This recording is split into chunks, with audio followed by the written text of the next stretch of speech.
ಮಂಗಳೂರಿನ ಬಂಟ್ವಾಳ ತಾಲೂಕು. ಇಲ್ಲಿ ಹರಿಯುವ ಫಲ್ಗುಣಿ ನದಿಯ ದಡದಲ್ಲಿ ನೆಲೆಸಿದೆ ಪೊಳಲಿ ಶ್ರೀ ರಾಜರಾಜೇಶ್ವರಿ ದೇವಸ್ಥಾನ. ಪುರಾಣಗಳ ಪ್ರಕಾರ ಯುದ್ಧದಲ್ಲಿ ರಾಜ್ಯವನ್ನು ಕಳೆದುಕೊಂಡು ಕಂಗಾಲಾಗಿದ್ದ ಸುರತ ಮಹಾರಾಜ ಸುಮೇಧ ಮುನಿಗಳ ಆಶ್ರಮದಲ್ಲಿ ಆಶ್ರಯ ಪಡೆಯುತ್ತಾನೆ. ಮುನಿಗಳ ಮಾರ್ಗದರ್ಶನದಂತೆ ಫಲ್ಗುಣಿ ನದಿಯ ಮಣ್ಣಿನಿಂದ ದೇವಿಯ ವಿಗ್ರಹವನ್ನು ಕೆತ್ತಿ ಭಕ್ತಿಯಿಂದ ತಪಸ್ಸು ಮಾಡುತ್ತಾನೆ. ಪ್ರಸನ್ನಳಾದ ದೇವಿ ರಾಜನಿಗೆ ಮರಳಿ ರಾಜ್ಯವನ್ನು ಕರುಣಿಸುತ್ತಾಳೆ. ಅಂದು ತಾನು ಧರಿಸಿದ ರತ್ನಖಚಿತ ಚಿನ್ನದ ಕಿರೀಟವನ್ನೇ ರಾಜನು ದೇವಿಗೆ ಅರ್ಪಿಸಿದ ಎಂಬ ಪ್ರತೀತಿ ಇದೆ.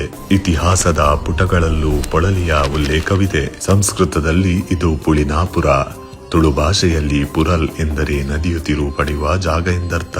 ಇದೇ ಕಾಲಕ್ರಮೇಣ ಪೊಳಲಿಯಾಯಿತು.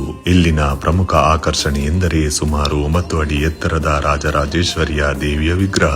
ಪ್ರತಿ 12 ವರ್ಷಗಳಿಗೊಮ್ಮೆ ಲೇಪಾಷ್ಟಗಂಧ ಎಂಬ ವಿಶೇಷ ಲೇಪನವನ್ನು ದೇವಿಯ ವಿಗ್ರಹಕ್ಕೆ ಹಚ್ಚಿ ನವೀಕರಿಸಲಾಗುತ್ತದೆ. ವಾರ್ಷಿಕ ಜಾತ್ರೆಯ ಸಂದರ್ಭದಲ್ಲಿ 5 ದಿನಗಳ ಕಾಲ ಚೆಂಡು ಆಟ ನಡೆಯುತ್ತದೆ.